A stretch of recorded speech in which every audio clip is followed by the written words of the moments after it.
성경 66권에서 말씀하시는 그리스도에 대해서 알아보도록 하겠습니다.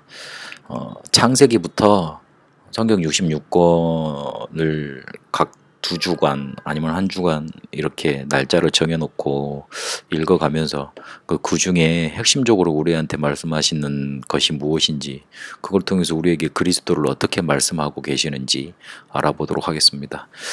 첫 성경인 창세기부터 알아보도록 하겠습니다. 창세기는 12가지 내용에 대해서 자세히 알고 있어야 됩니다.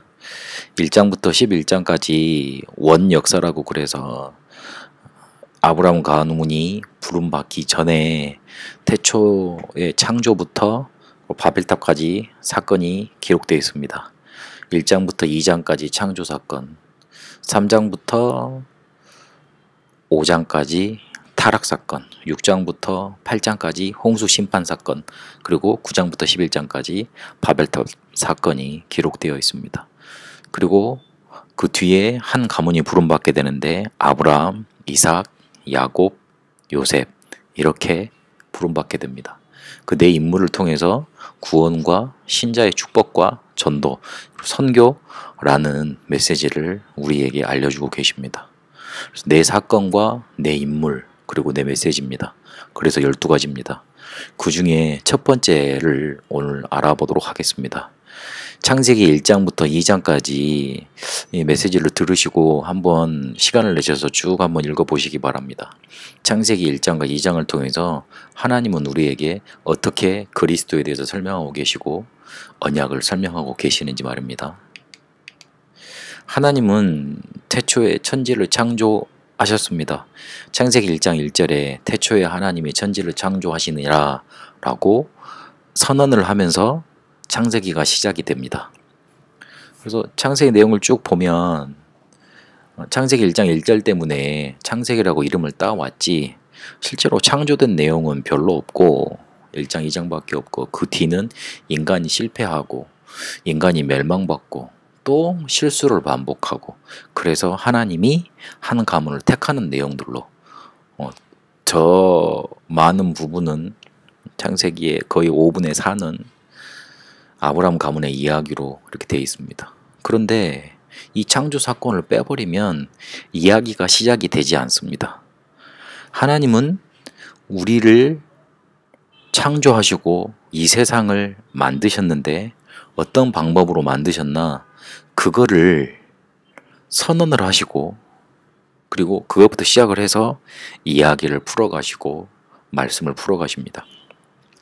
하나님이 천지를 창조하셨는데 뭘로 창조하셨냐, 그 방법이 무엇이었냐, 말씀이었습니다. 이 말씀은 살아있고 운동력이 있어 분명히 일을 일으킵니다. 그래서 이를 지어 성취하는 여호와 그 이름을 여호와라 하는 자가, 그런 말들이 성경에 많이 나옵니다.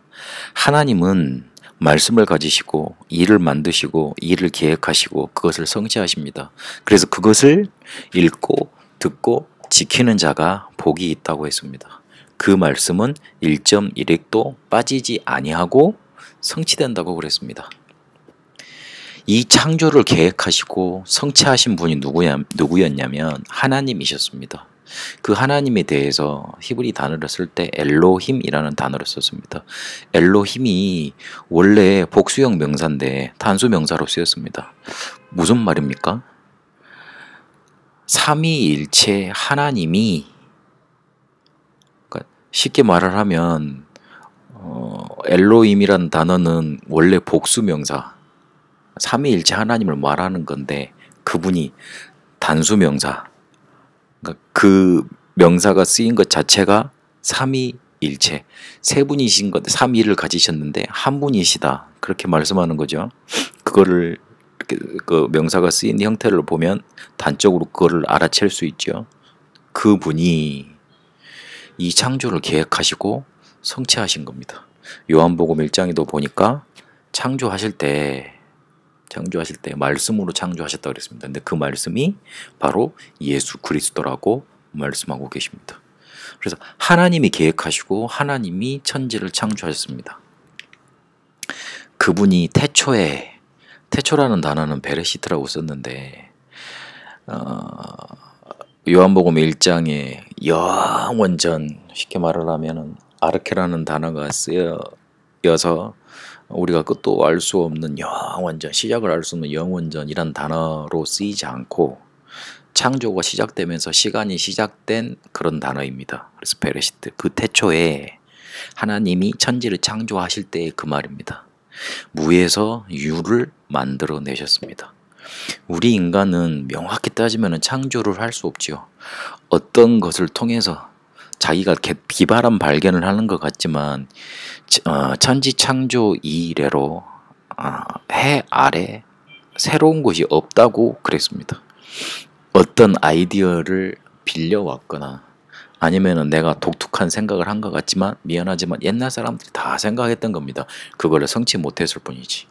그런데 하나님이 창조에 쓰신 방법, 창조에 하셨다고 하는 단어를 보니까 봐라, 무에서 아무것도 없던 것에서 만들어내신 겁니다. 그런데 자세히 살펴보면 태초를 천지를 창조하실 때 창조 이렇게 쭉 이렇게 하신 순서를 제대로 바라보면 1장을 한번 쭉 한번 읽어보세요. 생명이 살아갈 수 있도록 생명이 살아갈 수 있는 근원부터 만들어 놓으시고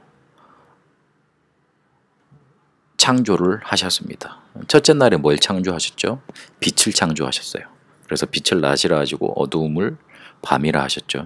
그리고 둘째 날은요, 궁창을 만드셨어요. 그리고 궁창을 만들어서 하늘에 있는 물, 하늘 밑에 궁창 아래에 있는 물, 그 땅에 있는 물이죠. 나눠지게 하셨어요.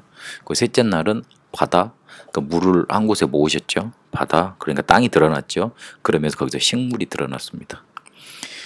그러고 난 다음에 넷째 날에 뭘 만드셨습니까? 해, 달, 별, 궁창의 별들 막 그렇게 만드셨습니다.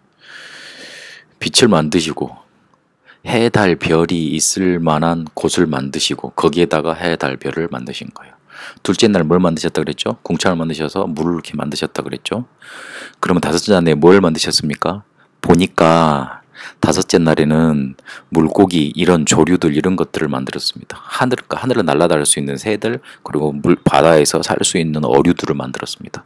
그러니까 물을 만들어 놓고 바다를 만들어 놓고 만드신 거예요. 둘째 날에 그렇게 물을 만들어 놓고 다섯째 날에 그렇게 물에서 살 수 있고 하늘에서 날 수 있는 존재를 만드신 거예요. 그리고 셋째 날에 그 땅 이렇게 만드셨다 그랬죠. 땅이 한 곳에 모이도록 이렇게 만드셨다 그랬죠. 그래서 그걸 만들어 놓고 여섯째 날에 보니까 땅에서 살 수 있는 사람, 가축, 짐승들을 만드십니다. 그러니까 얼토당토않게 창조하시고 그냥 이랬다 저랬다 만드신 게 아니고 생명이 살아갈 수 있는 근원부터 만들어 놓으시고 그 순서에 맞게 생명들을 만드셨습니다. 그걸 어떻게 하셨냐? 말씀으로 하셨습니다. 이걸 다 지어놓고 보시기에 심히 좋았더라 하셨습니다. 그 중에 인간을 가장 축복된 존재로 만드셨다는 게 창세기 1장과 2장의 중요한 내용입니다. 창세기 1장은 전체를 쭉 펴놓고 말씀해 놓는 거라면 2장에서는 인간이 에덴 동산에서 만들어져서 이렇게 잘 사는 것에 대해서 이렇게 말을 하고 있죠. 조금 시야가 좁아지죠. 그런데 1장, 2장의 핵심은 어디에 맞춰져 있냐? 인간 창조에 맞춰져 있습니다. 하나님의 형상대로 만들었다고 그랬습니다. 하나님과 함께하는 존재로 창세기 2장 7절에 보니까 영으로 생명체로 만드셨습니다. 하나님의 영이 함께하는 존재로 만드셨다는 말입니다. 이게 우리 인간이 만들어진 원리입니다. 하나님을 떠나서 살 수 없는 겁니다. 그게 바로 행복입니다.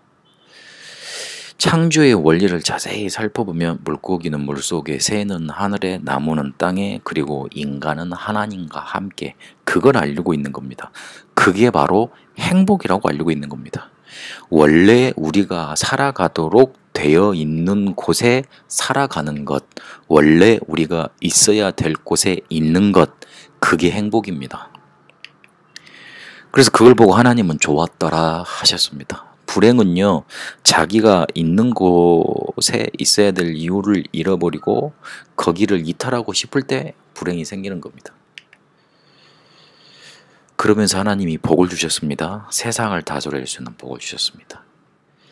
창세기 1장에 쓰인 형상이라는 말이 우상, 아이돌이란 말이랍니다. 근데 고대 근동 지방에서는 왕을 보고 뭐라고 그랬냐면 신의 우상, 신의 형상 그랬습니다. 근데 그 단어를 어디다 썼냐면 모든 보편적인 인간한테 하나님 쓰신 겁니다. 이거 어마어마한 개혁이죠. 어마어마한, 쉽게 말하면 성경을 단어를 제대로 알고 있는 사람이 어마어마한 충격이죠. 아, 우리는 왕들만 하나님의 축복을 받고 저 사람들만 하나님의 응답을 받는 사람인 줄 알았는데, 내가 하나님의 형상을 가진 이 세상을 다스릴 수 있는, 이 세상을 정복하고 다스릴 수 있는 그런 하나님의 축복받은 하나님의 형상 가진 존재야 깨달아지는 겁니다. 1장, 2장은 창조의 장이지만 인간 창조에 초점이 맞춰져 있습니다. 그래서 그 인간이 하나님과 함께 해야 될 것을 확실하게 만드는 언약을 딱 찍고 마치십니다. 근데 왜 그 행위 언약을 주셨냐? 왜 선악과 나무를 먹지 말라고 하셨냐? 타락한 천사로부터 인간을 보호하기 위해서 그러신 거예요. 뒤에 점점 말씀을 드리겠습니다. 이사야 14장, 에스겔 28장에 보니까 두로 왕과 시돈 왕을 이렇게 설명을 하면서 이렇게 사단이 타락을 했다. 막 이렇게 뭡니까, 이렇게 속어 빗바치는 찬양하는 천사가 타락을 했다. 계시록 12장에 보니까 예뱀 곧 마귀 그렇게 말을 하면서 말을 합니다. 어떤 신학자는 창세기 1장 2절에 흑암운동 공후, 그게 바로 천사가 타락한 사건을 말하는 거다, 그렇게 말을 합니다. 어찌됐든요, 뭔가 보호할 대상이기 때문에 그 대상이 쉽게 말하면 뭐 침하려는 도둑이 이게 없더라도 얘를 보호하고 싶기 때문에 하나님이 언약을 주신 겁니다. 계약을 맺으신 겁니다. 그래서 하나님을 따라서 살 수 없도록 분명히 알리셨습니다. 그래서 언약 안에 있도록 창조 원리를 다시 한번 설명을 하시는 겁니다. 언약 안에 있을 수 있는 존재로 우리를 만들어 놓으셨는데 하나님을 떠나게 됐습니다. 그래서 하나님은 창세기 3장 15절에 여자의 후손을 주셔야만 했습니다. 창세기 1장, 2장 마치시고 자세히 한번 쭉 살펴보시면서 그 포커스가 인간 창조에 맞춰져 있다는 것, 인간을 하나님과 함께하는 존재로 만드셨다는 것, 하나님이 말씀으로 우리를 심히 보시기에 좋은 그런 상태로 만드셨다는 것, 그래서 우리는 지금도 언약 안에 있으면 그 창조의 복을 누릴 수 있다는 것, 그 언약을 회복하고 발견하게 되시길 바랍니다. 살아계신 하나님, 창조 사건이 하나님의 말씀으로 이루어졌는데 우리 속에 창조 사건의 능력이, 응답이 회복되어 하나님이 우리를 하나님과 함께하는 존재로, 축복된 존재로 만드셨다는 사실이 날마다 누려지게 하여 주옵소서. 언약 안에 있어 이 창조의 축복을 날마다 누리게 하옵소서. 그리스도 안으로 들어가 이 창조의 응답이 날마다 우리의 삶 속에 나타나게 하옵소서. 살아계신 우리 주 예수 그리스도 이름으로 기도합니다. 아멘.